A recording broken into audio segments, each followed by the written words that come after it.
Welcome to the Music Maker's Cookbook, the podcast that helps independent artists cook up recipes for success in the music industry. I'm Sean. I'm Brandon. And before we dive into this episode today, as always, we have a community question that Brandon and I both talk about, and we also ask you. And this one today is, what is a recipe that you don't know how to cook, be it in the studio or the kitchen, that you wish you did? So like a dish you'd like to make or a sound that you haven't quite nailed yet. Definitely. Yeah, so I'm going to take the kitchen one on this one. And I love chicken Alfredo, but I make it like the worst way possible in terms of like, I buy the sauce from the store. And I would love to know how to make the sauce from scratch. And like, I'm sure like there's tons of YouTube videos and TikTok videos on it, right? Oh, yeah. But I just never have sat down to do it and like actually tried it out because I know for a fact I'd probably burn it the first time or something along the lines of that, just cooking it too high or not having the right amount of garlic or something in there, right?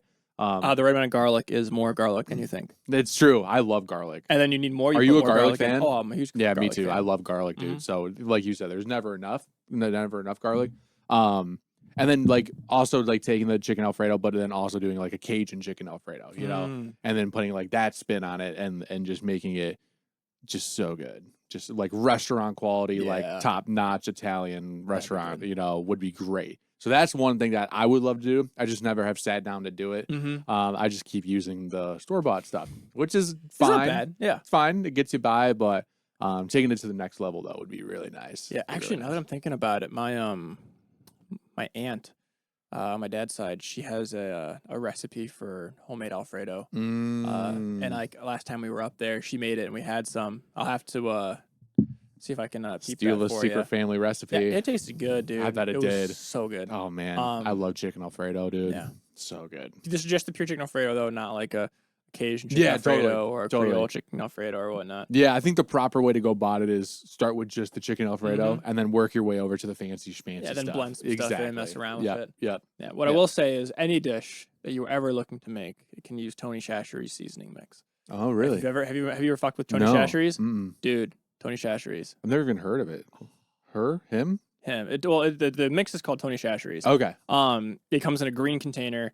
Got this cartoon chef looking guy on. Oh, okay. It. Okay. So it's not like a real chef or anything. No, okay, I mean maybe it is. I don't know. I don't know Tony C by first name. I just know him by his product. But it's such a good seasoning blend, dude. When I like cooking chicken thighs all the time. Yeah. And you marinate a little bit beforehand, and then you like brush it with the Tony C's, and then like you like pan fry it, so it crisps up the skin, and it's just like that. It's just such a good spice blend. Well, now I'm hungry. Me too. So I won't get myself more hungry. I'm moving to something I wish I could do in the studio. Yes, it is so delicious. And dude, with ramen. Like, dude, I've been on a ramen kick recently. I need to go home and have some. I just used my last packet yesterday in the studio. So Which kind do you get? Get the Mirror Chan. Okay, yeah. Just like the square ones, and like I'll dress them up. And if I really want to, I'll get some nice ones. There's an Asian market, like a One World Market. Yes, it's called right yes, across I've been the street. told about that one. Dude, so good. I heard it's great. So good. There's like the brand of there's like a popular mochi brand called My Mochi. Yes. That you see in all the grocery stores. Yep. Shit mochi. Honestly. Really? Absolute trash. Really? Go to the One World Market, go to the back, get like the mochi from there. Yeah. Dude. World's better. Really? Are you a fan of mochi at all? I don't even know what that is. Oh, dude, it's so mochi. Is it the ice cream? Yeah, it's like yeah. But it's with like the rice. The rice covering. The rice. Yeah, it's the like rice. Yep. I don't know what to call it even. Dough, rice yes. dough, I guess, around it. Yep, Yeah. I've had it before then. Yeah, Yes. yeah. I wasn't sure if I was thinking of the right thing or not. So yes, I do. You're thinking of the right thing. Yeah. But the ones you get from like Kroger or whatnot, the My Mochi. Yeah, no, brand. I didn't. I wasn't a big fan of those. No. So I will try that one. Get it from there. What One World Market? I got to remember that. We just doxed ourselves, so we'll cut that out. But maybe not. We're in my studio. Oh yeah, that's right. The address is completely public. It's a good point. It's a good point. I don't think. And at the end of every episode, we're like, yeah, look at my website. Yeah. If you Google my website, you'll see the address. Where we record every time. No, I'm just kidding. But yeah. So that was a good tip. That's a good tip. Yeah, I appreciate it. Like I said, I've been on a ramen kick recently too. So I'm having sriracha and ramen. Oh man, dude. I mean, just sign me up. I'm gonna go home and have some. So I'm gonna have to go and get some ramen and make some of that for lunch today. Sounds good. That just sounds so good. So yes. that was a recipe in the kitchen that you wish you knew Yes. how to What cook about the better. studio, Sean? A recipe for me in the studio is like there's a specific sound that I've heard on a couple different songs, but the big one for me is Stressed Out by 21 Pilots. That like string bass sound, like right at the start. Just the combination of the two, the way it's layered, the way it's sidechained, the way like it just like has that push to it. Man, I love that sound. Yeah. And I've been trying to get it to sound like that for so long. And I looked up so many tutorials over the years. I haven't tried in the past couple of years. I should probably try again. Maybe I know enough now to actually get close. Sure. But when I first started, I was trying to get that sound all the time, and I just could never quite get it right. Totally. So that's the sound where it's like, just like the layeringness of it. Yep. I need to experiment more with that aspect of the production side of things, which if you yourself are learning more about production, check out our last episode, which really dives into that. Yeah.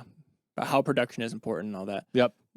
More philosophies about that one too. Oh yeah. More like just in terms of like not metaphorical stuff, but just philosophical stuff on the production side of things, you know. So not super as applicable, but still like more like this is the way we should be thinking about it. Or a good way to frame stuff. You know? Yeah. So, but yeah, no, that's interesting because it's funny because we just sat down, listened to it, and then we both dissected it to a certain extent. We were like, oh, we think it's this, we think it's that. and then it's like, okay, well, it's the finer details that are like, that adds up to make a huge difference at this time. Like, and that's the attack the part that time, I'm missing. exactly. The decay time, the sustain time of whatever it is that's building up with it, with the sub and the cello. What's clean, right? what's not, what's saturated, what's not, what's getting that sound. Yeah, but as mentioned, that's all about the production stuff and whatnot. If you don't know much about production, don't be stressed out. Check out the pod. Yeah. Call back to Stressed Out. Nice. That was good. If you don't know, that's that was okay. Good. Which, talking about not knowing today. Yes. That's what we're diving in. A whole bunch of different topics that we're just briefly covering. Very briefly. That if you want us to dive into further in future episodes, leave us a comment and let us know. We've done a couple episodes that were specifically chosen and done because, you know, you guys have requested it. So if there's anything else you want us to cover or one that's on this list you want us to dive more into, we're more than excited to do it. Absolutely. But yeah, the whole thing is like, if you don't know, now you know. We're gonna show you and tell you about certain aspects of the post-production process and things where it's like, yes, it can be done. We can fix these problems in the studio, but it's all about why it's so important to get a good product right off the bat. You know, you give shit, you get shit, no matter how many technology and techniques you have.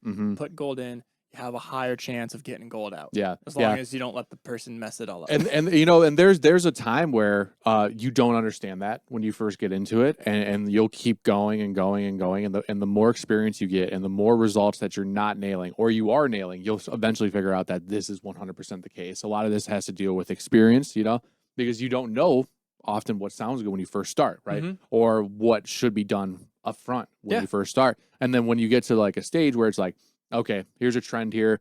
This keeps sounding like this. I don't want it to sound like this anymore. I have to do something different on the front end of things. And then that requires going back to the drawing board next time you do something and trying it out again. So a lot of this stuff definitely comes from experience, but some of this stuff too, we've seen on just TikTok and the misunderstanding. Yeah, thank you. Yeah, of some of these tools that we use and what they're really used for. Yeah. So let's start off with the big naming one. conventions too. Oh, for sure. We'll talk about that too. Yeah. So let's start off with the big one that a lot of people, both in your studio and my studio, come asking about is pitch correction and Autotune. Yeah. And it is like everything. It's a tool. There are times where it can be used, times where it shouldn't be used. But no matter what, it is affecting your signal and it is doing something to the sound, which may be desirable. That's what you're looking for, but it may not be desirable. And I find this really to be a common conversation or an issue that's brought up with newer musicians who are trying to be incredibly like budget conscious or don't really know too much about what it takes to go in, get a couple good takes, vocal comp, make sure your vocal's prepared the night before, do some warm-ups. Yeah. All the stuff that goes into the pre-production side of it, they just come in, lay a vocal down. Hey, can you just fix it for me? I want to move on. We have a limited amount of time. I don't want to spend 5 hours working on the vocal. Let's move on to the next thing and just fix it. Just pitch correct it, just auto-correct it, auto-tune it. And it's like, for me specifically with folk and rock and blues, it's hardly ever the right way to go about it. You're never going to get as good of results. Yeah, totally. No, I agree. Yeah, this one's a tough one for me because working in hip hop and pop, you use a lot of autotune, and like that's fine. That's a part of the sound. The thing that a lot of people get caught up on, especially like on TikTok and TikTok comments, is like hearing somebody that's been pitch corrected and then they call it autotune, and it's like that's not necessarily the same thing. Autotune gives you a sound. Pitch correction fixes a sound, but then also gives you a sound at the same time. Yes. You know, so autotune is more directly almost destructive at this point. Like it's taking that, it's not destructive, but it's a deliberate effect, right? You're going to hear it. And you know, the person that wants the autotune wants you to hear that because that's how it's conveyed in their head. And that's major the sound example, think of T-Pain. Exactly. That's when it's drenched in that. And that's the sound. Exactly. And by the way, T-Pain can actually sing very well. You know, so dude, his Tiny Desk concert is one of my favorites of all time. It is great. It's a top 5 Tiny Desk in my opinion, 100%. And he just uses it as an effect. That's part of his sound, and that's totally fine. Pitch correction is when you want more of invisibility and transparency in terms of like, hey, I'm a little, flat on this pitch. Can you just raise me up just a tad bit? I love the take itself. The energy is great. I just fell short just a little bit. Sure, we can nudge you up. And then you can go a little more heavy-handed where it's like make everything perfect. And then you start going into the realm of this is starting to sound more robotic, more deliberate in terms of that. And that can be fine too. And each have their certain situations. Depending on the song and the genre. It's just kind of learning and experimenting what sounds best for you and what you're kind of going for and what your favorite artist does. Because you're probably getting a lot of influence from your favorite artist that does this, right? So autotune, pitch correction used interchangeably. I often hear autotune used more often than pitch correction. Yeah, I hear the opposite. Yeah. Do you? Yeah, I hear, can you pitch correct this? Can you fix that? But I said I work in a different genre. Totally. And while it is like, you're right, it's if the take is good, if the motion is there, you can just kind of nudge it. There are limitations. To what it can and cannot do. And some of those limitations can be as small as adjusting it a few cents, and all of a sudden the format gets thrown off, and it's like, well, it's not playing nice with this right now. And then you got to go either search for a new pitch corrector, or you're just like, hey, let's just do it again at this point. Yep, comp it together at this point. Yeah. I find that personally, when it comes to pitch correction, I use Melodyne a lot. There's a whole bunch of them out there. But out of my experience, Melodyne is the most transparent one. Love Melodyne. Yeah, it adds a slight high-end saturation. Yeah, it definitely does a little something. That for what I'm doing, it fits in perfectly. But I find that 3 semitones, which is like 3 half steps. So think of like C. If the note is C, one semitone is C sharp, then D sharp. I find that beyond that, the way that it bends and moves the pitch is very, very noticeable at that point. And it can immediately get a listener to be like, oh, that's not natural. That sounds robotic. Because no matter when you're doing anything, there's going to be artifacts, which is the errors in the processing or pops and clicks or where the program gets a little confused and it just showcases very blatantly that, hey, this is something that's been processed. And if you're looking for a really natural sound, you do not want to use something or push something to the degree that will then cause these artifacts to happen. And artifacts is something that's going to be coming up throughout this whole episode. Oh, for sure. Yeah. About how the more stuff you do, the more it can degrade your overall sound. Can I make a quick comment on artifacts real quick? Go for it. I feel like a lot of the time, artifacts is one of those new buzzwords that's thrown around for things that people don't like and often incur within audio these days. I just saw this post the other day on a Facebook post, and I'm like, this makes so much sense. So like, when we're talking about artifacts, like Sean was saying, like clicks, pops, aliasing issues, and just overall like kind of like smearing and like just nasty sounding like stuff. Like it sounds like the computer is in the song now, you know? We're not talking like artifacts as in like, we don't like the way that it sounds because it adds this to it. Like in terms of like, it sounds muddy or something like that. And like, I feel like that often gets over like used now and not used in the proper way. So I just want to clarify that artifacts, we're talking about more digital, like nastiness, like, and kind of a lack of a better way to say it. It's tough to show or tough to describe artifacts without hearing what an artifact truly sounds like. So if you have Pro Tools or something and you go to Elastic Audio, drag Elastic Audio at any point and just listen back to it, that's like extreme, and you'll hear artifacts in there. Oh, 100%. because And you'll know exactly what an artifact is at that point. Elastic Audio is not the highest fidelity in Yeah. terms of any correction, so to think. And like how we're still here, by the way, with Elastic Audio, I don't fucking understand because the new one doesn't even work. And like, I'll just never mind. That's a conversation. Yeah, that's for a off whole. camera. That's a Pro Tools conversation. So sorry. No, but I wanted to yeah to say that real quick. Yeah. Yeah, but no, if you ever worked on a song or gotten a song back from your stuff that's been pitch corrected, or listened to a song, and you ever hear like a vocal just kind of flatline, where the pitch just stays consistent, that's over processing. Yeah. But it can also be could also be an artifact depending on what you were then asking it to do. Yep. So yeah, it's hard to describe necessarily what it is you're hearing that is separation from. Yeah. Hey, you're not putting something good in. Like if you got a really nasally vocal, but it's kind of hidden by a vibrato, but you want to tighten it up a little bit, and you flatten it. Now what you're hearing isn't an artifact because the nasaliness is there, but it's just now brought forward more because it's more consistent, which is now allowing it to build up and push forward in the mix. Totally. So yeah, there is a difference between that. Yeah, absolutely. Yeah. Absolutely. Yeah, that number one is like one of the biggest conversations to have and to kind of set forth. And I don't think like the average listener is going to even care about this conversation, right? But it's important for you to know what it sounds like in the studio and versus what you want. So just saying. Yeah. Well, especially for me, what I do. Yeah. Because I do a lot of remote mixing and mastering. So a lot of times I will get audio files that are sent to me. And the expectation is like, hey, this isn't the best take. Can you just pitch correct it and give it back to me? And it's like, yes, but depending on the vocal take that I'm given, sometimes it's just, whoa, this is way off. It's going to be technically correct, but it's not going to sound good. Yeah. I think if you're ever unconfident with your vocal and you're sending it for somebody else to work on, talk to them, be like, hey, can I send you like 3, 4, 5, 10 different takes even, so that they can make a vocal comp and then pitch correct it so they can take the closest thing to help minimize those artifacts from happening. Exactly. I think what Sean and I are kind of like describing here is mainly like there's a threshold to this. And there's a limit. So like you have to like everybody is always like, oh, do I need Autotune? I'm like, well, you don't need it, like, because like you sound good.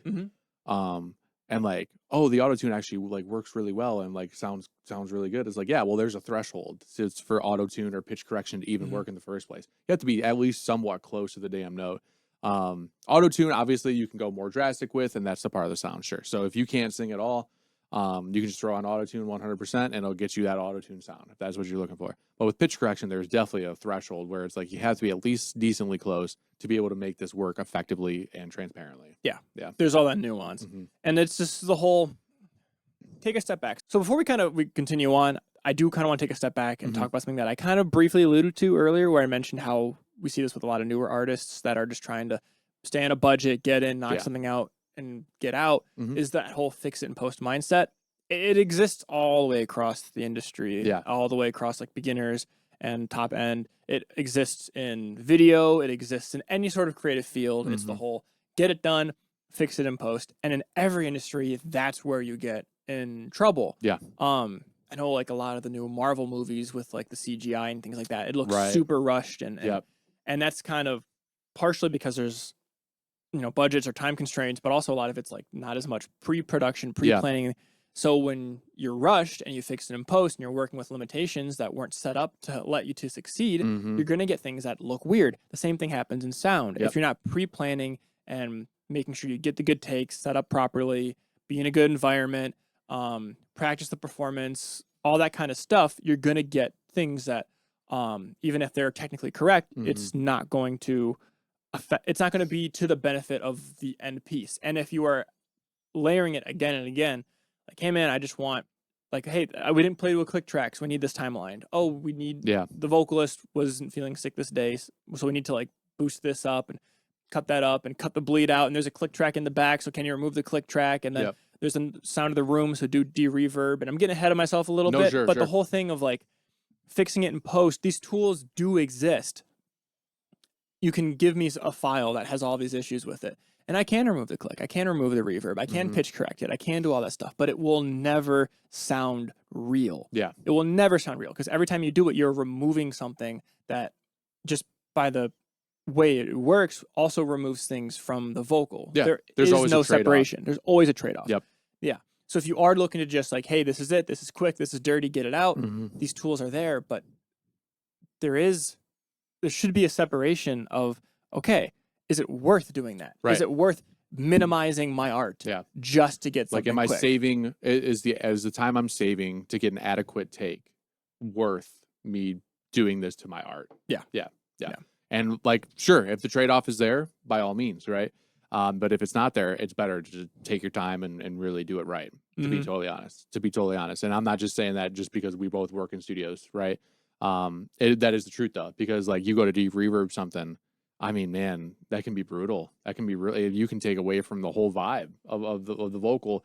And like, even if the original vocal doesn't like has like the room in it, there's still a vibe there, right? And then you're, you know, masking other things and you're taking things away in the frequency spectrum and introducing the artifacts of what buzzword, you know, it can be brutal. It can be brutal to do without just taking your time and thinking about something just for at least a few minutes and being like, hey, maybe I should do it like this because this would elicit this. But you know, it comes from another experience thing too. It's like until you make those mistakes, or not even mistakes, but until you make those decisions where you prioritize time over taking your time, you know, like if that makes sense, you know, and then using your time elsewhere and fixing it, then you won't realize that that's a problem until you come across that, you know. I think that's a great point. It's almost like the economics of this, you know, that's truly what it is the economics of fixing it in post, you know, and then that's what comes to play here majorly. Yeah. And honestly, it could cost you a lot down the line too, because like I have one client who, the first album he came to me, he was like, hey man, I recorded this all at home. I pitch corrected everything. He just used like Waves Tuner, Autotune, automatically pitch corrected it, sent it all to me. And it's like, do you have the files that aren't corrected? He's like, no, I committed over it or whatever. Anyways, this is what I had to work with. His first album was all pitch corrected vocal. And then the second album we did in the studio and we worked together and made sure we got a good vocal take. Took a little more time, took a lot more time. But at the end result of it, it was way more closer to the vision that he had. And now it was at the point where we're working on the third album. And aside from that, he's talking to me, he's like, hey, it might be worth it to go back to the first album and just redo it from scratch. Yeah. Because now that I hear the vocal and it fits where I want it, this is not this is not it. Yeah. Because now you can hear what it could sound like when you do put the pre-production in versus just throwing it through something to fix a pitching issue. Yep. I don't know. I have strong feelings about pitch correction, which we've alluded to in previous episodes. Totally, yeah. I might make a shirt out of it. Like I don't like I You had Autotune or whatever. You should. I won't be a purchaser of. No, you won't be. But this thing, like what you do, like that sound, specifically Autotune. Yeah. I just used it in that example as like the precursor to totally. automatic pitch correction. Autotune has its purpose, its sound. No, for sure. It is really good in certain situations, but like for totally. For what I do, it just doesn't fit. Yeah. It doesn't fit. Totally. Yeah. And like, I think like as everybody works through their own music and stuff, you'll find what fits and what doesn't fit for you. Yeah. And especially with this conversation, this is probably honestly the biggest conversation we have on here, to be honest, in terms of like kind of fleshing things out. Cause like this one is a very controversial one, you know, and it's not only controversial within the field, but it is to the listener, you know, because like the listener will just say, oh, this sounds like Autotune. I don't like it anymore. Yeah. So like this is actually like a serious conversation because this delivers to the end listener. Now, would some noise reduction? Probably not. If somebody knew like, oh, hey, like, and we're going to get to noise reduction. I'm kind of getting ahead a little bit, but I'm just using this as an example. Yeah. Like, oh, hey, I had to dehiss this because it was a little hissy. Sure, removed a little bit of the top end. Is the end listener going to care? No, they're probably listening on their fucking speakerphone where they can't hear that shit anyways, right? But the Autotune one is definitely controversial in all terms of music, whether you're consuming it or producing it. So it's a big topic to kind of talk about and really flesh out the importance of making a decision about that.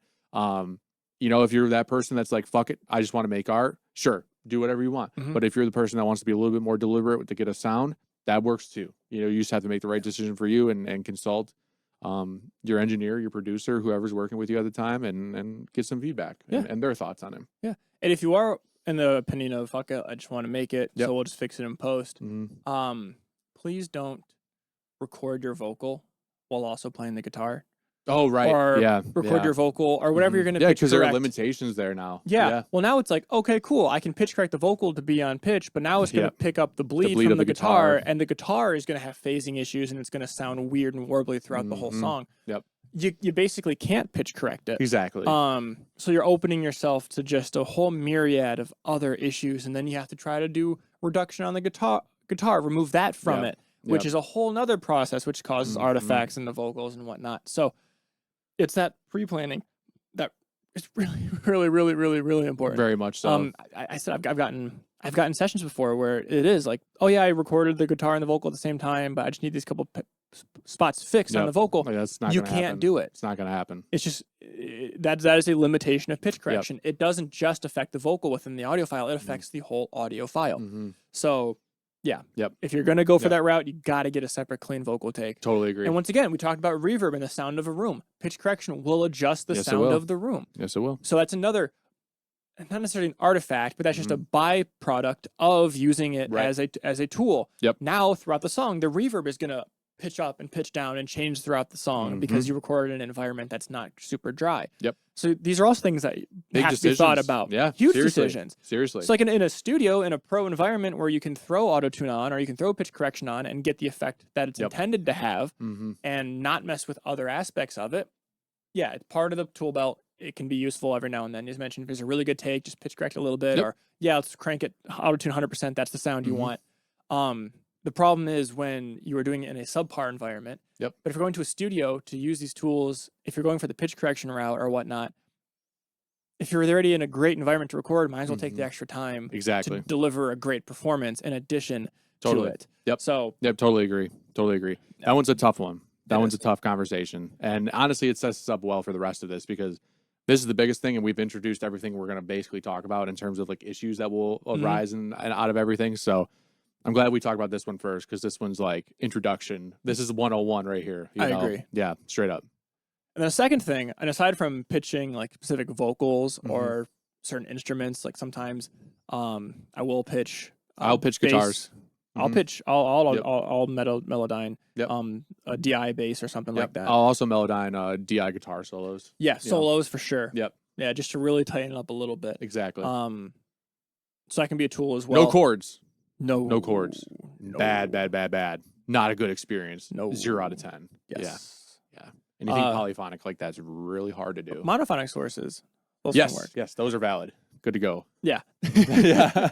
But signal like signal sources like that, there have been times where people will come to me or have come to you and been like, hey, can you pitch this whole song? Yeah. Man, I sang it. It doesn't seem like it's within my voice. It doesn't suit. You can hear I'm straining a little bit. Can you just pitch the whole thing down a whole step after it's been recorded, after it's been mixed and put together? Yeah. Ooh.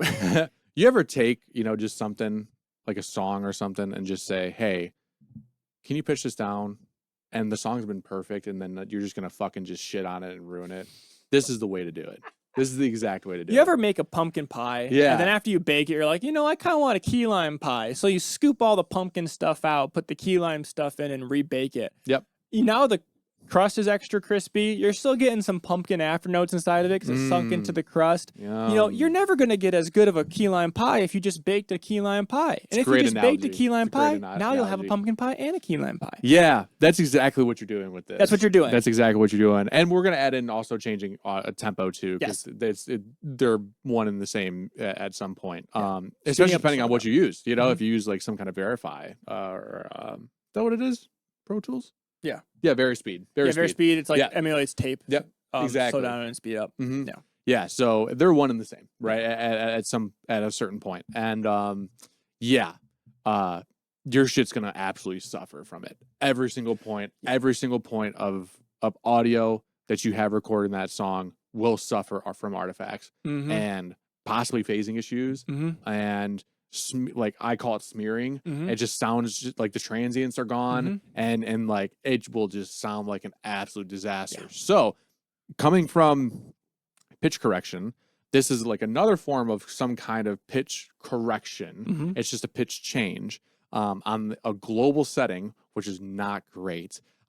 You need to know if this song is going to be difficult for you to sing up front. you have to know this. Yeah. You have to know this. You have to get it right. And this takes, once again, a little bit of pre-production ahead of time. I'm talking like 15 minutes, dude. Sit down with your engineer, play through the song on guitar, be like, what do you think? Oh, I think you're struggling with it. Let's move the capo down. Let's change the tuning a little bit, or play in a different key in general.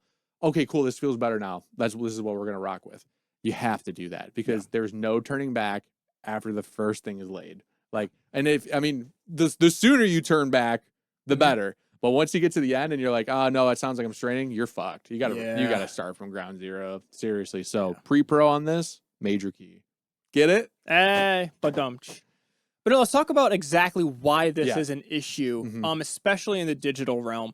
In the past, when things are recorded to tape or when it's vinyl or whatever physical medium it is, if you speed up the playback, it's going to make it a higher pitch and make it faster. Or if you slow it down, it's going to make it a lower pitch and make it longer because the amount of information that's passing past the tape head is either more or less. So it's going to affect the pitch as well as the timing of it, which is what the VariSpeed is trying to emulate. Exactly. In digital, what it's trying to do. So in digital, it's not a continuous waveform like an analog it is. It's a continuous waveform that is imprinted to magnetic tape or a continuous waveform that is then cut into vinyl or whatever it is. It is a set of ones and zeros.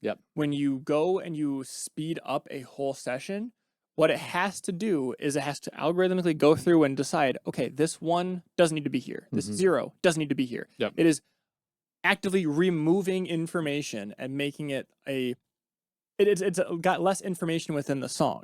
That is the only way it can do it while still keeping the pitch the same.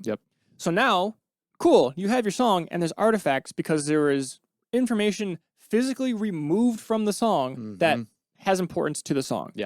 Now the opposite, you extend it. Well, now the algorithm and the program going through is like, okay, well, there's a zero here. Let's add a zero. To make it a little bit longer. Okay, now there's a one. Let's add a one to make it a little bit longer.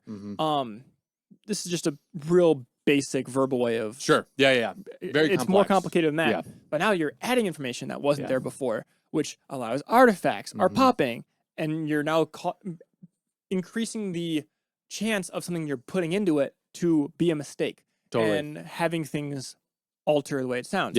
Now there is a big thing that I know a lot of artists do, especially once again going to like hip hop, where they will release a second version of the track that is like way slowed down and it's pitched down. Reverbed and slowed. Very and that's popular really right cool. now. And there's ways to do that where it is more intentional, more of the vibe of it, and the reverb you throw on there is to cover some of these things. And then on top of that, like there's almost like a agreement between the listener and the artist that it's like, hey, this is reverbed and slowed, this is going to be different, but it still sounds a certain way, and then you shake hands and you call it a day. You know what I'm saying? Like there's no like, oh, this just sounds terrible, like we just lost everything. No, that's supposed to sound like that. It's like lo-fi kind of. Exactly. And that's the purpose of it. It's not the final song. Exactly. It is a version of the song that is meant to invoke a certain vibe. When you're adjusting all these elements in a song that's supposed to be your final product, it is you're basically saying, yes, let's give my song issues. Instead of re-recording it, instead of taking the time to invest to make this better, I'm okay with just making it with increasing the chance of multiple issues, big and small, to arise from the process of doing this. It is never the right choice. Totally agree. And this one's interesting because like we're talking about changing pitch, changing tempos, things like that. So for very specific things, you can get away doing a little bit of a pitch change every now and again, or a tempo change. Sorry, not pitch. Tempo change. And I find that speeding up is often better than slowing down because the computer is not having to fill in information, it's taking away. I'd rather it take away than fill in information, but there's a limitation there. I got a project, like, was it last year or 2 years ago now? I can't remember. I got a project from somebody and they're like, hey, the song sounds slow. And man, it was already mastered and done. Bummer. I said, okay, well, send me the stems or multitracks. We'll get into that in a second. And I'm going to try my best to speed this up for you a little bit. I was like, I am slightly more confident in Ableton's ability to do so. So I brought it into Ableton, and I'm like, we're speeding it up, so we might be able to do something. Brought it in there, sped it up right away. I already heard shit. I was like, this is not going to work. It's just not going to work. As a global thing, it is extremely difficult to do on each and every track. Now, if you have one track that you need to do it when, sure, could you do it? Yeah. And you could probably get away with it, maybe for like a momentary purpose, or for a track that's more in the background, right? But man, when you start doing it over the entire thing and you're not deliberate, like doing like a reverb and slow version or a lo-fi version, whatever you want to call it, then man, you're asking for a lot of trouble. And you know, that'll be heard by the end listener, and they will know something's wrong. Oh, for sure. Yeah. And once again, let me just clarify. We're not saying that, because these are tools that exist for a purpose. Exactly. And there are great times to use them. Absolutely. Pitching down a whole finished track or pitching up a finished track or speeding up or slowing down a finished track and then presenting it the same way, just sped up or pitched differently. All these errors that we're talking about are going to be very prominent, and that's not something that an end listener is going to be like, oh, that makes it more enjoyable. Right. And as an artist, you're not going to go back years from now and be like, oh yeah, that's how it was intended to be, because it wasn't. Yep. You wouldn't have finished the process if it was intended to have those errors in it. Now, let's talk about EDM and beat making. Right. People will take full tracks and pitch shift and speed up and slow down all the time. But then they add their own beats to it. They layer it with reverb. There's a charm there. There's a charm there. And then they layer a vocal on top of it. And this big full song that they sampled and sped up or slowed down and pitch shifted, that was the main focus, is now such a small element of a larger composition. That's why it works. Because all the errors that come from it are now got a new drum loop on top of it with 808s and the hi-hats that overshadow some of the low-end errors. The vocal is the predominant thing in the mix that the listener is going to focus on. All the click pops and clicks that may be appearing in the background. Totally. High pass, low pass, put a reverb on, smooth it out, saturate a little bit. All these things, they help cover it, mask it, put in the background. But if that was just the main thing, no, it's not a good idea. You totally cannot agree. fix that in post. Yeah, I think it's just most of the time it's just great sampling. You know that it comes from, and like I would argue that like if you take a sample from a record, old vinyl record, and you record it into your DAW, and then you pitch it down, if you had that same exact singer from that record, and you were just like, hey, can you just sing this pitch down 6 semitones, right? You still wouldn't get the same exact charm out of something that you would just pitching it down yourself, because there's like there's that high end roll off, you know, and then because you're shifting down the frequency spectrum at that point, and then like the extra artifacts start rolling off the top end a little bit, and it makes it a little bit like smeary, you know, and then there's that charm there that's like, oh yeah, no, this sounds just right. And it's intentional for that music. Intentional, and it's understood and by the community that listens to that music, you know. Whether it be very popular or very niche, you know. So that's a great point. I'm glad you brought that up. Very great point. Because as everything we say, it's a not black and white. It's just a whole bunch of gray. It is. I want to use advice buffet. Right? I know. So good. Well, I feel like we'd get sued. Yeah, don't sue me, Brian.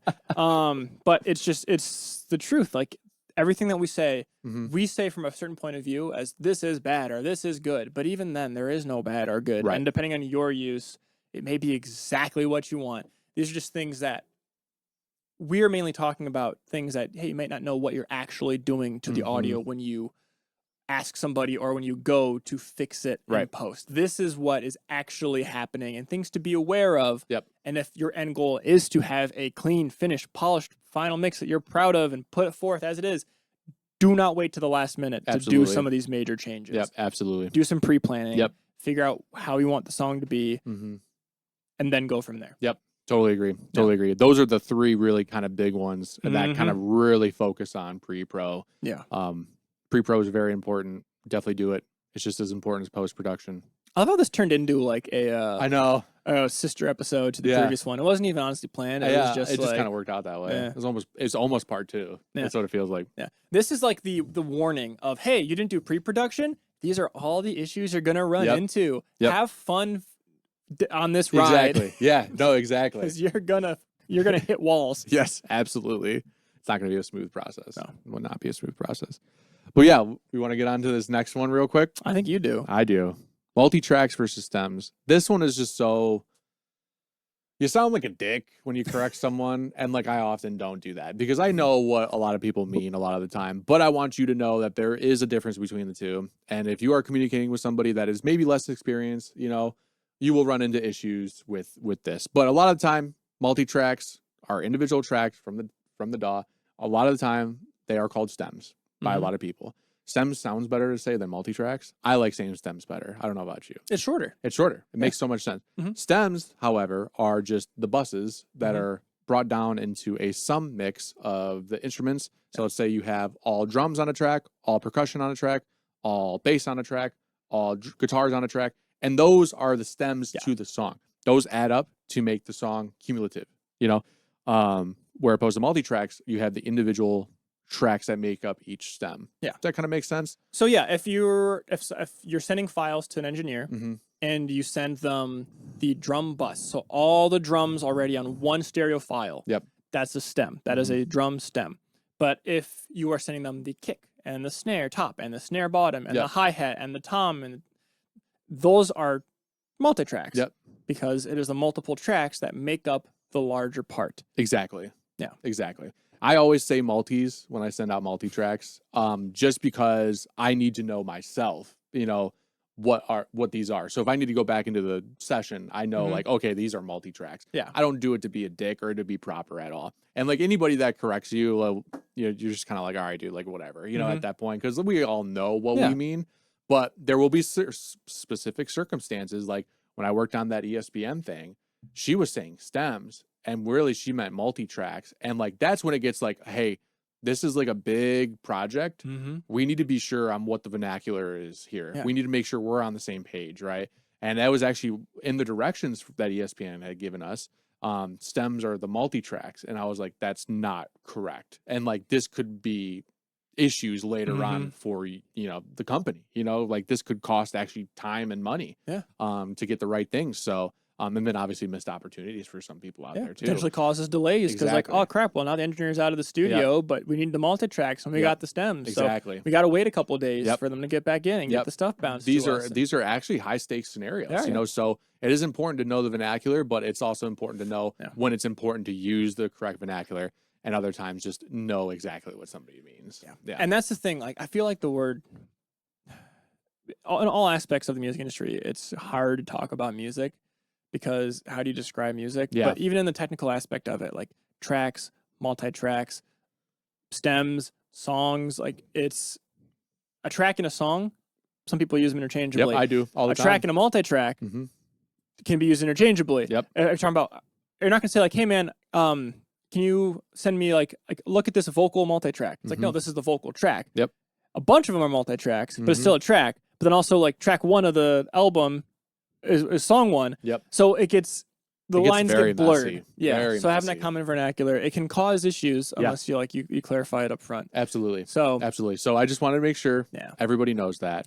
And if you don't know, now you know. Exactly. So that's the one I wanted to get out of the way. Going back to kind of like if you don't mind me moving on. Please. Going back to the kind of errors and like tools being used and fixing it in post kind of aspect of it.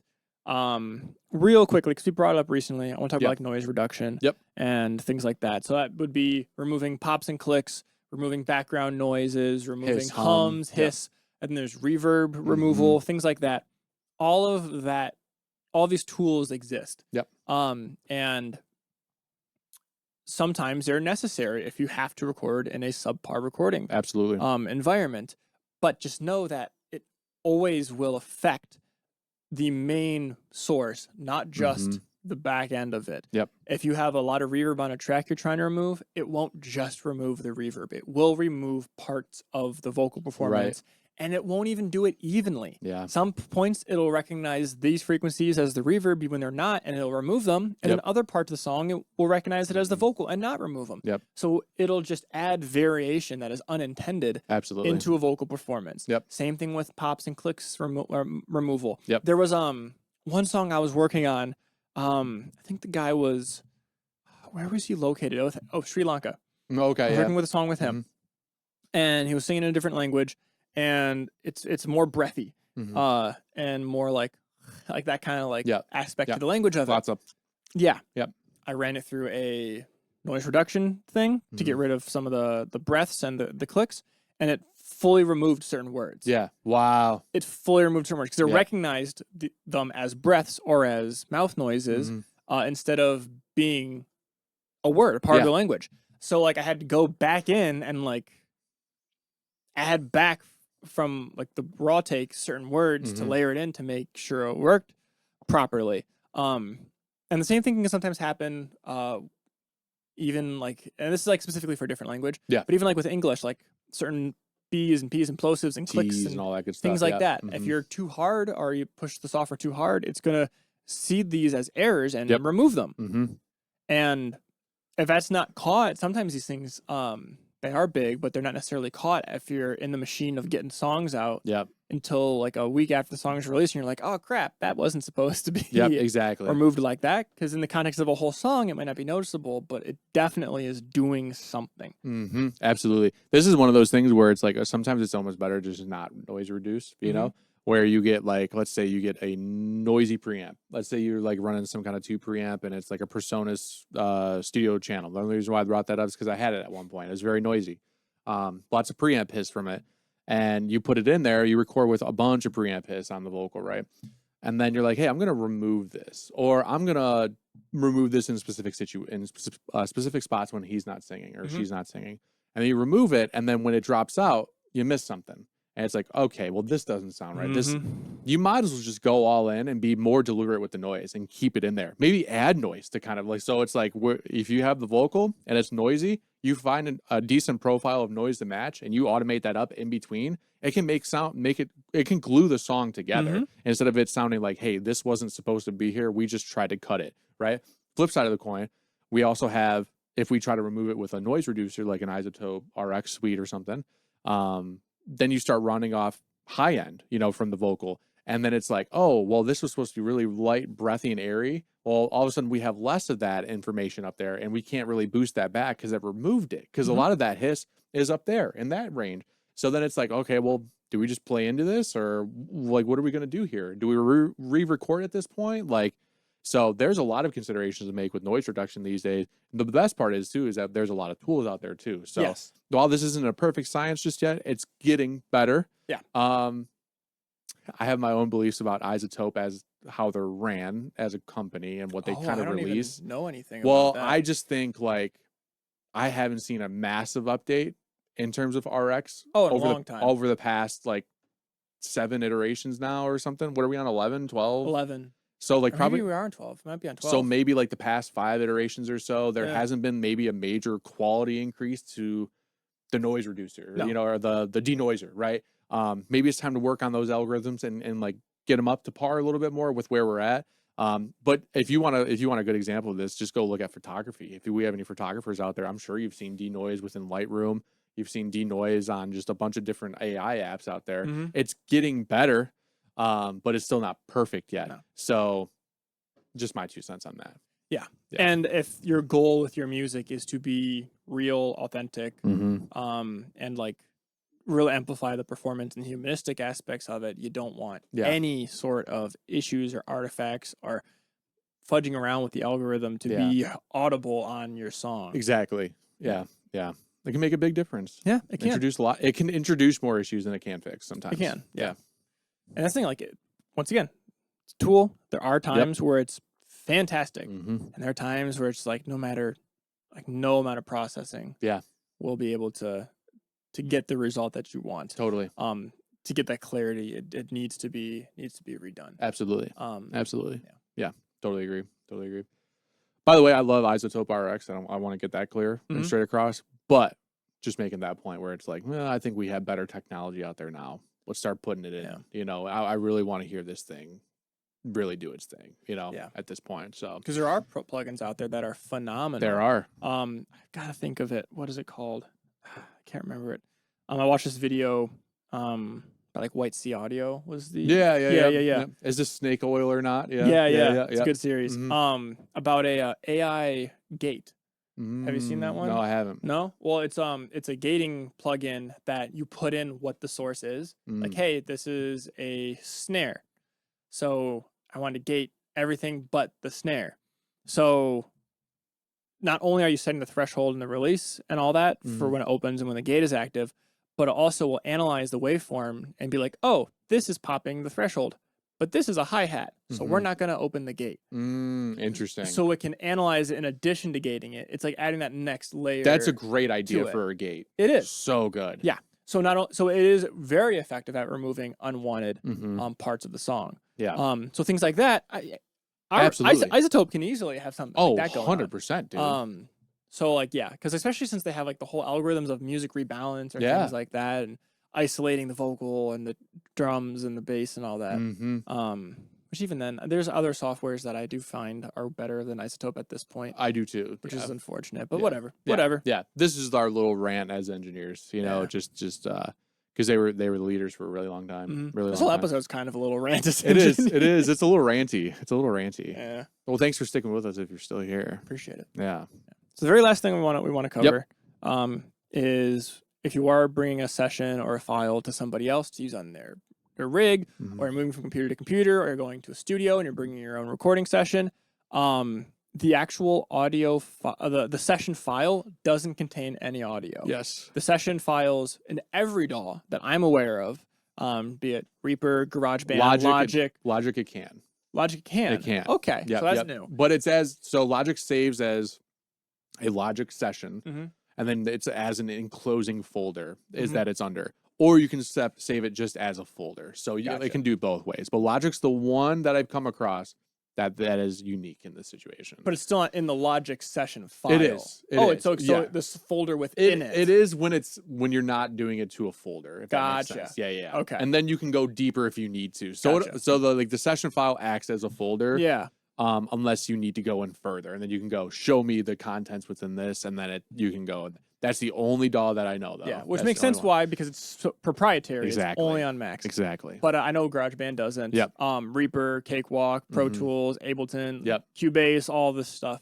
The audio files are a separate folder within the larger folder that the session file is within, and then it pulls from those audio files when the session is open. Exactly. So if you are bringing something to somebody else, don't just bring the session file. Yes. Because there are no audio files for it to pull from. It will be a waste of a session. I promise you that it will be a waste. And I always feel bad when it happens because there are times where people come in like, hey man, here's a session. I open up, I'm like, oh, you didn't save this as a copy. Yeah. Like, what does that mean? It's like, there's no audio files in here. I can't do anything with it. One of the worst parts too is also getting like a session in where, let's say the person, brought in the entire folder. They remember to bring everything, but then there are audio tracks missing because those are saved in different weird places somehow. Like it was dragged from the audio files to their desktop, and now it's on there, and now it can't pull from it. I know Ableton's really good with this because you can do a collect and save all, and it'll collect all the audio files that are within the session and put them in the folder. Beautiful. Pro Tools, please. Pro Tools does it. No, it doesn't, does it? Save copy as. Yeah, but what if it's in you select audio files and it creates a whole new folder with all the audio files even when it's in a different. Okay, that's good to know. It duplicates. I didn't know it did that. It duplicates and gathers all the audio files that are in the session and resaves them within a subfolder. I also don't want it to do an under save copy as though, because that takes way too long. Does it take long? When you do the audio files. Depends on how big the session is. Yeah, the only ones that I've done it on are massive sessions, though. That's true. That's usually when it's like the most. That's when you get your coffee. That's right. And then you sit back and then you scroll on TikTok. But no, like that is such a handy thing, and like make sure you're doing that before you bring it to a session because, like I said, those sessions are absolute heartbreakers. Not only because now your day is free, but also because that person either has to run home and go get it, and they could live so long away or whatever the case may be. And then it's like, okay, where do I even find this file at sometimes? And it's like, well, that was the take. So time to redo it. So save copy as whatever it's called in your DAW. That's what it's called in Pro Tools for us. Collect and save all. Might be similar in Logic too. Those are the three that I use. That's why I'm mentioning them. But you need to do that before you bring it. And if you don't want to bring a session, just bring the multitracks. That's also a valid way too. But make sure those have the printed spatial stuff in there too. Yes, Reverbs, make sure they delays. start at the same point, and also make sure they are synced. Thank you. Don't just consolidate the audio through the entire session. Just make sure they align. Together. Yes. And then we'll be happy. As long as they all start at the same point, so when you import them into a new session, they all align time-wise, good to go. Yeah. And if you like update your stems, like, oh man, I re-recorded the guitar, here's the new guitar file, please make sure that it also starts from the same point as all the other previous multi-tracks, because there have been times where I get new files, I'll bring them in, and I'm like, then you gotta throw them in, and yeah, and there are times where it's like a completely different redone part of it. I'm like, I don't know if this is on time or not. It doesn't sound bad, but it doesn't sound tight. Like it's especially because if it's to a click track, it'll still sound like to the beat. But I don't know. I mean, you're talking about milliseconds of difference that add up over time. So it's like making sure that is on time and correct is very important. So make sure you consolidate all your audio from the beginning of the session to the end of the session. Yeah. Good pro tip: once you export and bring it into a folder, make sure all the file sizes are pretty much the same. If you have one that's larger, that's fine. That pretty much means you probably just have a little bit extra on the left over at the end. But if there's one that's significantly smaller, you know that one for sure is not correct. Go back in, reconsolidate, and export it again. Yeah. Pro tip. Yeah. Pro tip. Yes. Select all the files, drag them into the session. Yes. If they don't line up, check them, please. If they don't line up, checking is also great. Checking is fantastic. Yep. Please do it. Yeah. Please do it. But that's all we really have today. Very ranty episode. It was, but I mean, like these are things that like very important stuff that we come across a lot. Yeah. And I mean, for me especially, since I do work with a lot of remote stuff, there are inherent problems when you record at home. Absolutely. Hum, fan noise issues, dogs barking, birds chirping, all things I've had to remove. Lawnmowers, all things I've had to remove. And they're things like if you're so into the music at the point, you might not notice it while you're recording. And it can be kind of frustrating and heartbreaking when it's like, oh man, I have to go back and redo this. Yep. But it was like in that moment, I felt good. But removing it, especially if you feel like the song matters, going back and removing it, it's gonna just take away. Yeah. You know? Yeah. And that's the big thing that, I mean, my whole goal with this episode was to emphasize of like it noise reduction, all these tools, pitch correction, all these things, they take away from what was there when it was recorded. Yep. And even if it technically is more correct, it is not how it was in the moment. Exactly. And for a lot of things that I work with, for a lot of the genres that I do, and especially like because I do a lot of acoustic stuff where it is just vocal, a couple harmonies, and acoustic guitar, and maybe like some other basic things. Yep. Where everything is like on display. There is no 50 tracks that are making this wall of sound that are hiding things. Yep. If it's all on display, you don't want to have to remove things because that just diminishes the overall totally agree song as a whole. So that's why this episode is important to me. As a just like I've done a lot more intimate tracks, over the past year or so, and it's really picked up for you. It's like, man, like if you get something in there, you're screwed. You have Especially to a click do it track. right. That shit sucks. Oh, that's brutal. And to look into getting I love the headphones that I do have, and they're pretty good, but some artists really crank the shit out of them. I know. And I need to get some better isolated ones. Yep, I feel that. Like when I'm doing the over-the-shoulder technique for acoustic guitar, I'm panning the metronome on the other ear. I'm like, I can't have that. That's smart. That's a good idea. Yeah, I was like, no, it's going to the other ear. Sorry, it's going to be in one ear. They're like, and normally people are cool with that. And maybe, a lot of people do the one ear off, so maybe I'll just pan it to the ear that they're not using, or they are using, so that way it stays cupped and helps reduce it a little bit more. So a little tricks that we do for click tracks. So your engineer's very, hey, we're going to do the click like this. It's for a reason. Have you ever seen those metronome watches that like buzz? No. So they're like metronome watches or metronome bands or things that people put on like their legs or their arms or something that will like slightly like vibrate. Pulses, it'll pulse to the tempo of the click. Wow. And people use it for practicing. Like that's what they're intended for. I need to like set up a shocking device in my studio. Sync it up. So I can just like zap them the tempo. Somebody pisses you off. 500 BPM. That's great. Man. I wonder if there's a way to reset a thumper to do that. Maybe. Where it's like such a specific low frequency where like they sit on the thumper and like they can feel it, but it's not audible to a microphone because you're going to high pass it. That's true. I'm curious if there's ways to do that. It'd be interesting. I'm thinking of products idea. Oh. I'm not going to do anything. Coming to a store near you, Guitar Center. Nope.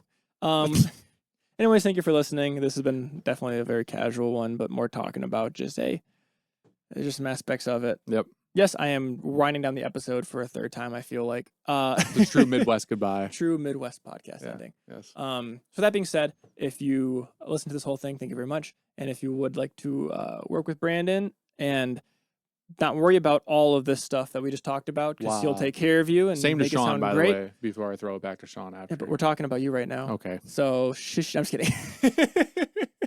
But no, if you want to work with Brandon, you can hit him up at studio222recording.com. Fill out an inquiry request form, and I will get back to you as soon as humanly possible. I've been really busy lately, so I've been a little bit backed up on inquiries. So if you do it now, I'll try to get back to you as soon as possible.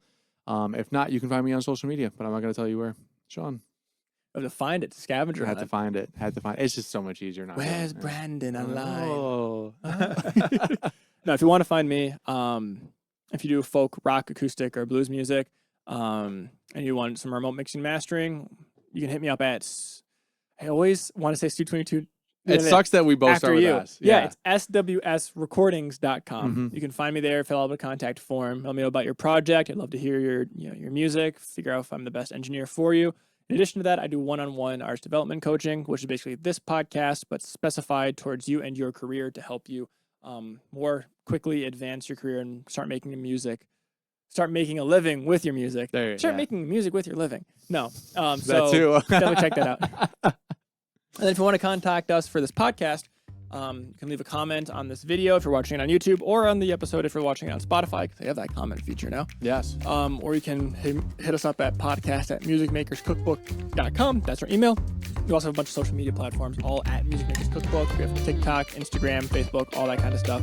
And we post some unique, specific content on those platforms as well. Especially coming up in the winter, we're planning on getting some videos that talk about how to export multitracks and stems and talk about the difference between them that are going to go only on the YouTube channel. So if you want some more in-depth tutorials or breakdowns on topics we briefly converse about on the podcast, you can definitely subscribe to that, and we'll have some good educational specific things. We will do that this year. Yeah. Swear. I swear it. I swear. So that all being said, thanks for joining us today from our kitchen to yours. Bone apple. Bone apple.